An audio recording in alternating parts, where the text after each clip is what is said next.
You are now listening to the Hot Take Hot Box.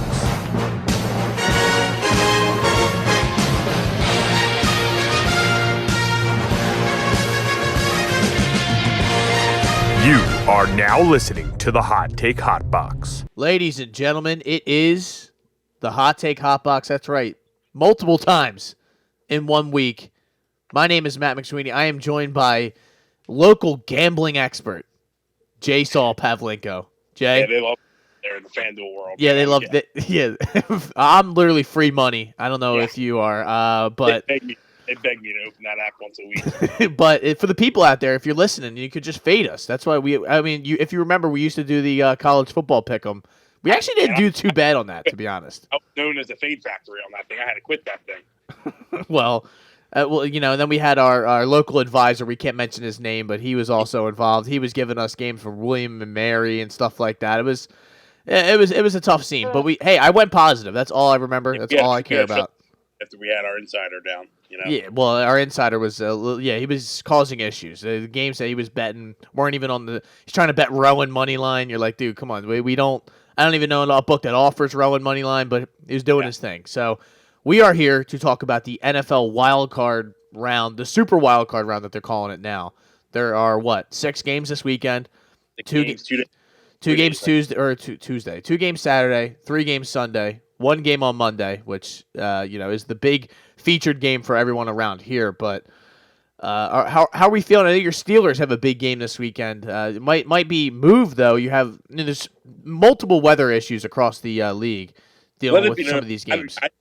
I do not want that game to be moved. I want it to be played in whatever kind of elements that are needed.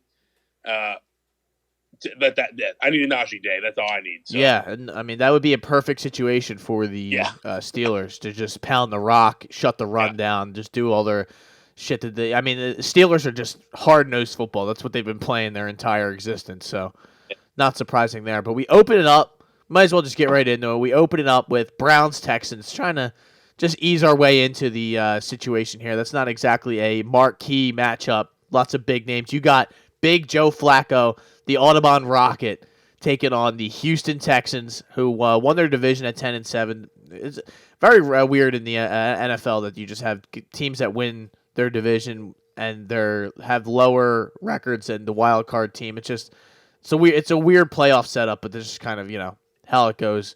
What is the line here for this game though? That's the only one I don't have. Oh, here we go. We got 2.5. Yeah, so if you took it at 2.5, man, I'm going with the hot arm, man. Give me Flacco. Give me Flacco and the boys, dude. I think that team is insane, and obviously they played in one of the hardest divisions of football this year. Yeah, we got three playoff teams.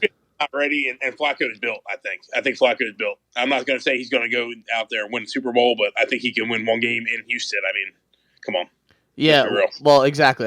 Houston's not exactly a juggernaut of a playoff team. They ran into a little bit of trouble with C.J. Stroud being out for the last couple. A couple of the final weeks. I know he played in week 18, but listen, Houston's kind of like ahead of schedule. One of those teams that had the number 2 pick last year. They have a new coach, and they're kind of exceeding expectations. They really shouldn't be here yet, but. Yeah, I think the sports books are telling you what they think is going to happen with Cleveland being 2.5-point favorites on the road. So, any other spot there for the Browns, I'm probably fading and going whatever other way they're playing in the other 14 teams are in the league, but that are in the playoffs. But I think just this spot fits them really well to just go in there and kind of grind it out and make some big plays and not win it. They might not. They win by 3, they're going to cover. So. That's the thing. The Browns team has another team that's kind of just exceeded expectations. They had a good team to begin with. Deshaun Watson gets hurt. They kind of do musical chairs at quarterback for a little bit, and then Joe Flacco just resurrects his career, comes kind of out of nowhere, and has just led this team on just a magical run. It's been unbelievable. You think Deshaun's in the building? Tomorrow? I think they play tomorrow. 4:30 in the afternoon tomorrow. I think Deshaun's in the building. I don't know. Probably, right? It's his team. It's a squad. I don't know why not. Yeah, I don't know.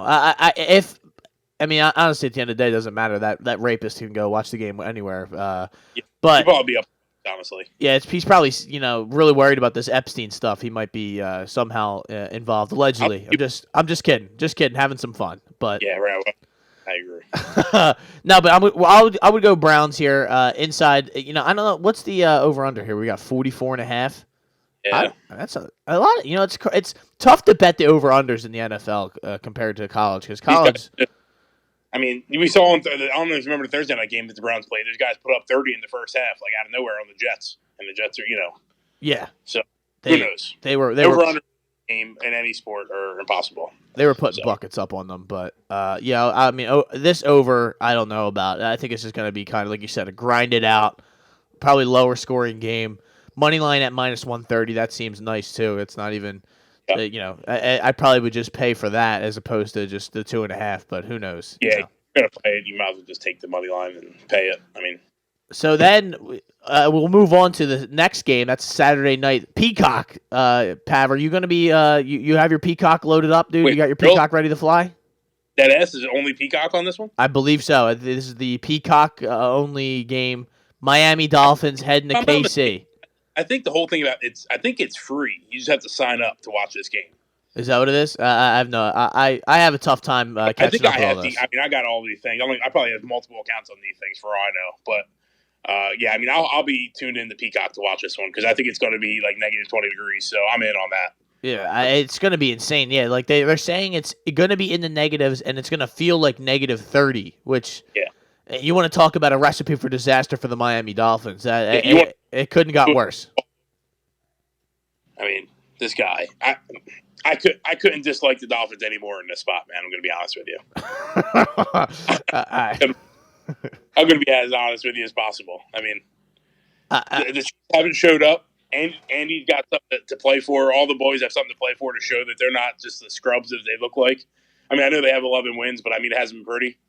We've talked about that for a couple of weeks here on the podcast, how that works out. But I don't know, man. Going into that place, literally, I mean, negative degree feeling. I mean, what are they going to do, man? A team going to just run the rock like that? I don't know. It seems like a team where whoever is the more physical. It seems like a game in the cold. Whoever the more physical team is gonna, outlast the other team. And no matter what situation that happens in, Kansas City is always going to be the more physical team. And Miami is more of a finesse. They need like perfect environment sort of thing to play their game. Deep ball, lots of motion, passing, all sorts of different shit going on. I don't trust that at all. They were banged up towards the end. Losing that game in Buffalo or against Buffalo at home was a huge nail in the coffin sort of to their season. They are in a similar sense, like you said, to the Eagles, where they have just kind of fallen by the wayside towards the end of the year. Yeah. I mean, like I said, I'm looking at on the site I'm looking at. I mean, it says the money is on like if you're going to take the Dolphins, you're going to take them to win the game. I mean, there's no reason to. Just take the money line. I mean, if they're going to win, they're not going to. It's not going to be a close one. So yeah. I think if the Chiefs come out and look ugly, I think it's going to look ugly. Where it doesn't matter. So yeah, I would probably take the Chiefs points. It just I don't know though. I mean, I could see that. I could see this just being an ugly game, like the under in this one. That's another one. I know 44 is not a lot of points, but there's a reason that these numbers are being set at this point. Yeah, I mean, they're open at 47.5, and the Chiefs opened at 1.5 point favorites. Now they're 4.5. So, where did they gain 3 points at? It was just I don't know. So it's just the public probably saying the exact same thing that we're saying. Like, there's no way Miami goes into -30-degree weather and takes a W against the reigning Super Bowl champions. It's just it's a tough thing to do, and that's what happens though when you are going on the road in the playoffs and you lose those games and you're. You put yourself behind the 8 ball. You put yourself in a bad situation, and that's what the Miami Dolphins find themselves in. So, we're both going Chiefs. We're good. I'm going Chiefs. Yeah. All right. I couldn't be more on the Chiefs. I'm with you. Is that your lead pipe lock of the weekend? No, sir. The next one is okay. All right. Yeah. All right. So now we got JPAV Steelers going into Orchard Park to play the Buffalo Bills. Who knows if this game's going to happen or what the deal is? I'm seeing 65-mile-an-hour winds scheduled for the game on Sunday at 1 o'clock. I'm also seeing that they might move the game, which JPAV has already voiced his displeasure with. He does not want to see that happen. We don't want that. We don't want that at all, but We got 9.5 for the Steelers, minus 9.5 for the Buffalo Bills, obviously, around plus 390 on the money line for your Steelers, and 33.5 for the over. So, Pav, I'll give you the floor. This is your bread and butter right here. Yeah, I mean, like I said, I want it in Buffalo. I want all the elements. I like my kicker over any other kicker in the other than the top one or two. And as a defensive game, Highsmith has looked unreal this year with T.J. Watt. So, I mean, with all that, I don't care what the team was. This is why I call it the lock. My lock, man. 9.5 points in what those conditions are about to look like. Yeah. It doesn't matter to the teams, man. Give me the 10 points in the NFL game all day long. Yeah, I 100% agree with you. Like when I saw that, I was like, "Wow, that's a really lopsided line for a game that, like you said, like there might not be any points scored in this game." Yeah, the Buffalo can win 6-0 without a question. I'm not saying that's not impossible. Yeah, but I mean, I don't see how one team is going to score 10 points more than the other in a situation like that. I mean, I don't know. And you just don't know, like, what is it actually going to, like, I know what they're forecasting right now, but, like, what will it actually be like on Sunday afternoon, you know? It's tough to, especially bet it now, you know? Like, you would want to jump on it just in case it were to move, but I don't think it's going to move all that much to make a difference. I mean, I'm not getting, are those plays, if I were to say play this at 9.5 right now, and they move to, I don't know, what would they move to, like, Cleveland they were talking about? I mean, that's got to affect the bet. They can't just give me 9.5 of it. I don't know. I don't know how that would work. But anyway, I mean, in that case, if you're thinking like that and you wanted to bet, I don't know, maybe would the line change for how would the line change? You think if it were to move to a Cleveland, you know, where like would it? The game opened at 7.5, and I'm guessing with all this weather coming out and stuff, it only moved 2 points. So I'm not saying, and maybe I don't know. Maybe it would go back down towards the Steelers' way. Maybe they're just that much better, you know. I mean, do I trust Mason Rudolph? Absolutely not. I don't. I'd rather Kenny Pickett be playing in this game. I don't agree with the coach on this one, but wow, you know, the hot hand. I mean, he beat Baltimore with no starters, and you know, I don't know. I just rather. It's tough. It's tough. I just don't trust Mason Rudolph as much as I do Kenny Pickett. Yeah, you know, Mitch Trubisky, there's musical chairs going on there as well. Yeah. And Mitch is I mean, this team, we won 10 games this year, Matt, and Mitch Trubisky started 3 of them. Yeah. Let's hope that the Steelers just go out and get themselves a quarterback this offseason. We got a That's not a problem. Who's that, Kenny Pickett? Yes, sir.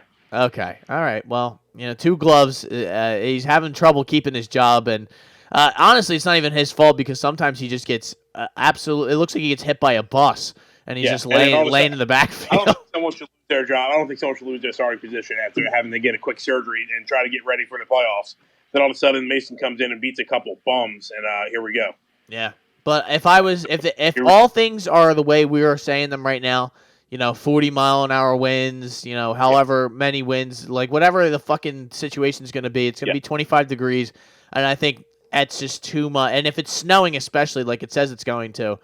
Give me the Steelers 9.5. Right. That's If we're talking about if we're in a dome, I'm probably not riding my Steelers on the wagering aspect. You know, I'll be rocking my jersey with my terrible towel and whatnot, watching the game, but I wouldn't have my cash on them. But right now, I will be having my cash on them come Sunday afternoon at 1 p.m. 1 p.m. This is a great weekend. The more I'm going through this, I'm like, damn, this is awesome. Like, this is gonna be fucking sick. Just a whole weekend. I mean, I kind of get a little sentimental towards this time of year, Pav, because it's like the end of the fun, the football fun that we've been experiencing this whole fall, winter. You know, we got to see who wins this championship. We got to get a conclusion to the story, but you know, it feels like it's a long way away, though. Yeah, my opinion. It's towards the end of the story, man. But how about this next one? This one's. I don't know. This is a little interesting to me. The Packers snuck their way into the playoffs, get the 7 seed on the last day of the season. I forget who they beat on the last day. I don't. I was watching the game too. It's the Vikings. Somebody. Bears. Bears. All right. I knew it was like a division opponent, but they snuck in on the last day. Jordan Love, first season as a starter, takes his team to the playoffs. They are going to Jerry World, heading to Arlington, playing the Dallas Cowboys. They are 7-point underdogs. It is a plus 265 money line to minus 330, and we get a 50.5 points over under. So that is that and the Rams game that we'll talk about next. So the higher point totals that you're going to get in this one. If I'm talking about point, I mean the Cowboys should just run over the Green Bay Packers. I mean they looked good last week. They've started to kind of put better games together. You know, they didn't play great against Detroit, but you know, and they got lucky as hell with the referees, but they still found a way to win. So I can't necessarily hold that against somebody, but I honestly would stay away from this one. I just don't like when they're like rounded numbers like this at like right at those, you know, I don't know what they call them, but the big pull like to 7-3. I don't like. I need a 2.5, 3.5, something to work with there, but. I would probably lean towards the Cowboys. Yeah, I mean, I think it's one of the, like you just said, we'd stay away from. I mean, you're really looking at, I mean, who do you trust more in a game like this? Is Dak Prescott or Jordan Love? I mean, let's be real. Who knows, man? Yeah. I don't know. I would probably lean Dak. I can't trust Dak at all because you see, I mean, I guess, but we've seen it. I mean, it doesn't look pretty sometimes over there, but sometimes they look like they can't be beat. So, at home, they've been pretty unstoppable, to say the least. So, I mean, if I'm riding aside, I'm probably just going to buy off of the 7. Yeah. But, I mean, either way you want to take it. I wouldn't touch the over-under either. I mean, I think it's going to go over. Yeah. CD could be set up for another big day, but the Packers really look good down the stretch. Yeah, they had. That's what I'm saying. I mean, they look like they're a viable team, and Jordan Love's honestly, he's playing for some money too. I mean, he could find himself paid if he wins a game like this in Dallas this week. Whether he wins or loses next week, if that were to happen, I mean, that guy could find himself paid. Yeah. So anything can. There's a lot of factors to go into that. I mean, Parsons really hasn't showed up for big games either. So I would like to see someone like Michael Parsons show up and like get 2 sacks on a young QB like this, or something crazy, something to lead to the Cowboys side. To be honest with you. Yeah. So. I'm with you though. I think you can't really responsibly bet the Packers. You know, I mean they're 9-8. They're the 7th seed. They're going into Dallas. Dallas obviously so much better at home. It just seems like a sort of that might be my lock, but I like you said I don't like if it were at 6.5 I'd fire it. I really so I probably would just buy it down a little bit and then I would feel more comfortable getting after it. But we got the Rams now. The Rams who were led by Carson Wentz last week. Took care of business. How about that? Yeah, why did that guy run it 17 times? Well, because he's a psychopath. He has no idea how to actually just like run the offense. He probably does. They probably signed him. He probably thought he was never going to get in, and then when it was like, "Hey, you're starting this week," he's like, "Shit, I'm just going to have to figure this shit out." So he started just running the rock. The guy that works with us here at the shop, he was like, "Oh yeah, well, I mean, once they signed Carson, the Eagles, once they signed him to all that money, they told him to stop running. So now when, he got another chance, he decided to start running the ball again." I'm like, "Yeah, I don't think that's it, man." Nah, man, they didn't want him to keep dying, dude. He was getting killed all the time. When he on Washington, he set a record for sacks. Anyway, that Carson's a big bum, big time bum. Big time bum.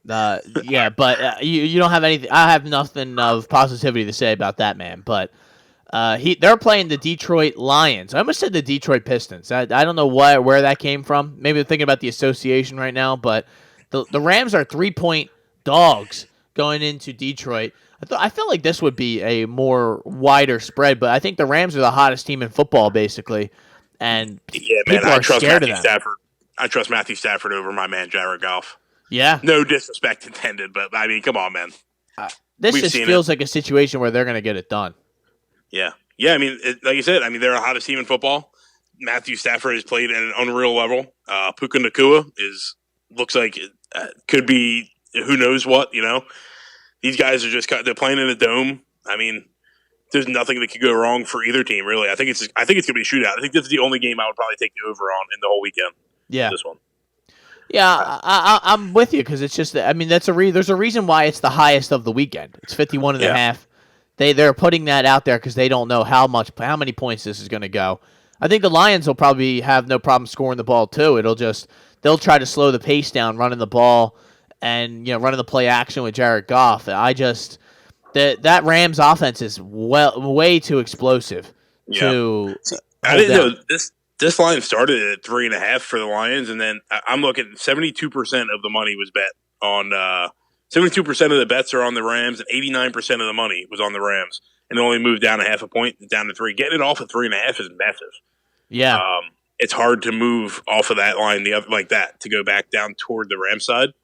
So that should tell you a little bit too. I think it's going to be a lot harder than it looks out there for the Lions. Yeah, I think you're right. They're just telling you without telling you what they think is going to happen. So, yeah. I mean, I think +3 is a great bet if that's what you want to do.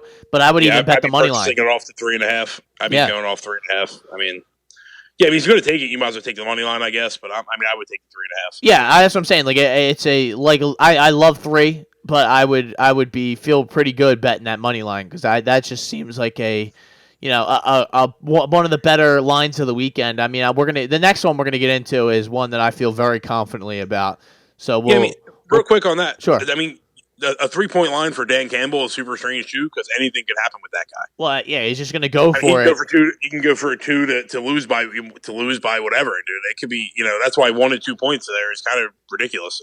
Anything can happen there. Yeah, and that's another thing where you can't really trust the Lions. In betting them because you just you don't know what kind of rabbit that guy's going to pull out of his hat, what kind of insane shit he's going to try and do. But again, they've played well pretty much all season long. They should have been the 2 seed. They were in the running for the 1 seed. So I don't want to hold it against them all that much. So no. Oh, I mean, like I said, he's the guy that they're gonna sink and swim with Dan Campbell like that, and they almost sunk last week. By the way, I think Laporta's playing. That's what I actually just read before we came on here. I think he might play, so that's huge for them. If he plays. That is huge for them, and it's that's one I don't. You know what? I am going to play the +3, but I may not feel good about that money line because, like you said, they might go for 2 or something and just They win by 1. Win by 1 point. Yeah, something weird that just But you will still win your bet. So that is the Detroit game. That is the Detroit Rams game. Now we have the final game of the weekend, Monday night, Troy Aikman, Joe Buck, down at Raymond James Stadium, Tampa Bay. The Buccaneers are hosting the reigning NFC champion Philadelphia Eagles. They are 3-point dogs at home, that being the Buccaneers. Plus 134 on the money line. The Eagles are minus 158. The over-under is set at 43.5. Looks like it's going to rain. Looks like it's going to be another uglier weather situation. So, I think that's something that you have to keep in mind while betting on this. But I think I've made my thoughts very clear on my all these other videos that I've put out where I'm Buccaneers money line. Seems like a very, very good bet. It's just times are tough here in Philadelphia. It has been a rough week. It has been a rough last 2 months, basically. We have a quarterback whose finger is now dislocated, and he is playing it up, saying how, he hasn't really practiced since then. He hasn't thrown the ball since then. It's this and that. And A.J. Brown's deleting every Eagles post and deleting his Twitter. And then, the owner's hanging around the practice that people think Sirianni's going to get fired. So there's just all of this unnecessary drama that I'm probably even forgetting. And Slay's taking shots at the fans while he's at it. Just playing around. Yeah. Okay, that's great. That's exactly what we need. Play around, pal. So my thing, how I'm looking at it, like I said, I watch every Eagles game. I listen to the Philly Sports Talk Radio every time I'm driving. Shout out John Marks. Yep.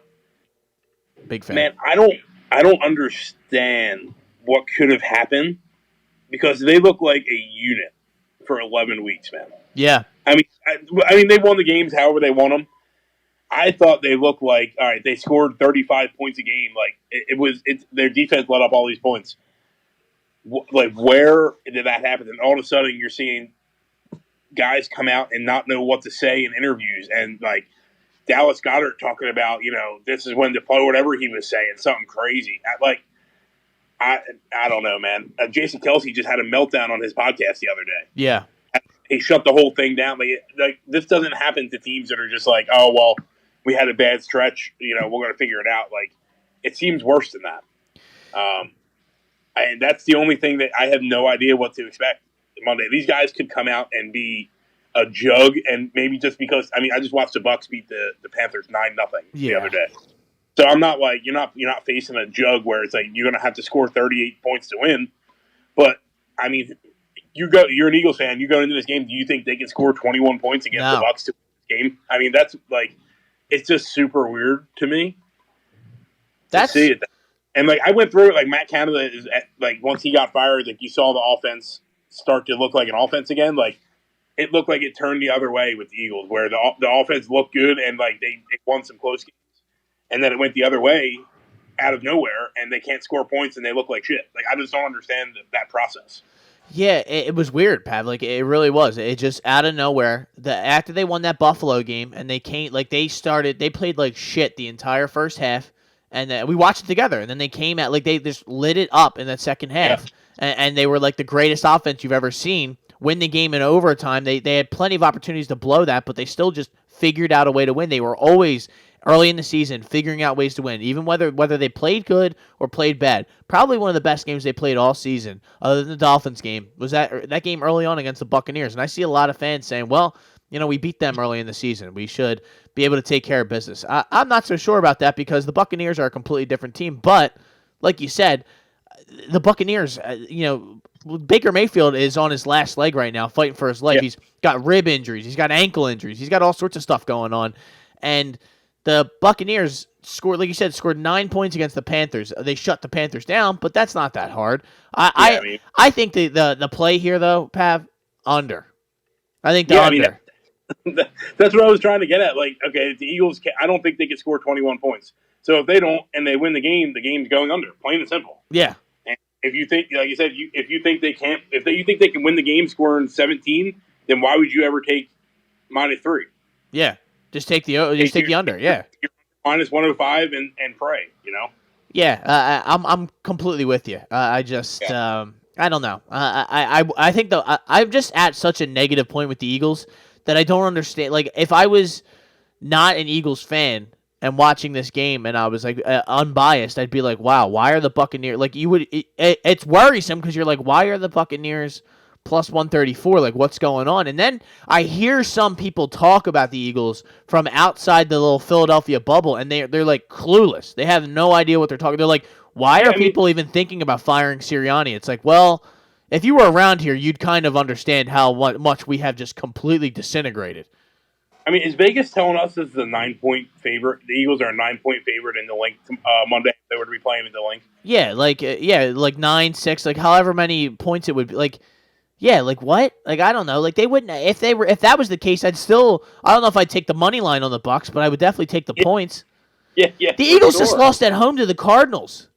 Yeah, what are we talking about on the road here? To the New York Giants. Yeah, and they had no reason to play, obviously, but the starters were in. They got blown out. Still got cooked, man. Like it's they can say whatever excuse they want. They can act like now that the playoffs have come around that they are alive and ready to go. It's just that's just not the case. But Chad Ochocinco, CTE. Yeah, they're sandbagging. Yeah, they were just playing possum. That's it. I'm telling you, that's just people like that really don't watch they're not plugged in on the Eagles, and that's okay. Hugh Douglas said he tried to reach out to Chad and all his some of his people to get him to chat because Hugh literally said that's the most abnormal thing anyone's ever said. Like playing in the NFL and thinking, 5 weeks straight, we're just not going to try because we're going to be a 5 seed in the playoffs. Yeah. No, he was literally just saying that to get like Philly fans that are like, "Yeah, I'm back in." Like you see people I see people tweeting. I'm like, man, I understand you're a fan. I get it, but like, don't yell at me because I'm using my eyes and seeing what's happening. Yeah, I mean, obviously money's flying in. They open at 1.5 point favorites. And 3.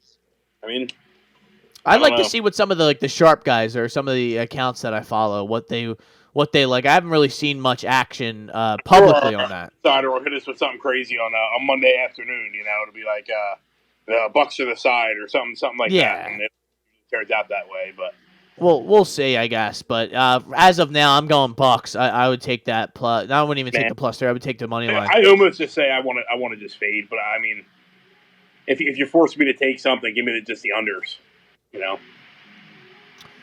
Man, I can't believe we're even having that conversation about playing the Eagles playing the Bucs in the first round of the wild card, and it might be ugly. It might be ugly for Eagles fans. That's all.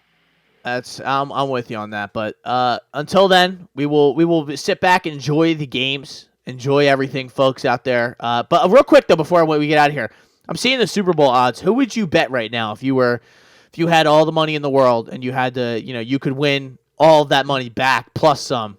What would you bet? Well, your one team that you would take to win the Super Bowl right now. I want to say the 49ers. I hate Brock Purdy, so I can't. Them being at plus 210 is kind of ugly anyway. And I can't say the Ravens. So I would take the Chiefs. Until proven that he can't win the big games whenever it doesn't matter what they did in the regular season, give me Pat Mahomes and the boys. Pat Mahomes and the boys? Yeah, I mean, you can't go wrong with that, right? It's a trustworthy team that won the Super Bowl, takes care of business when the time comes. I can watch the 49ers play all day long, and they might just roll through this playoffs, man. They might just absolutely roll. My team's Buffalo. Nothing against your Steelers, but it's just more of a team that's so hot right now, man. They like honestly, the Rams are another like a wild card sort of team, but they got a long road going on the road all these games. They're plus 5,000 right now. I do not trust Josh Allen at all. Neither do I, but I think their team overall is. Yeah, you're right. Though. He was giving picks away on that Sunday night game against. He was trying. I think he was trying to lose that game. He didn't want to play. He didn't want to play Pittsburgh. I understand. He had enough of the playoffs. This shit's overrated. He was trying to get out of there. Before we get out of here, shout out Jacksonville, man.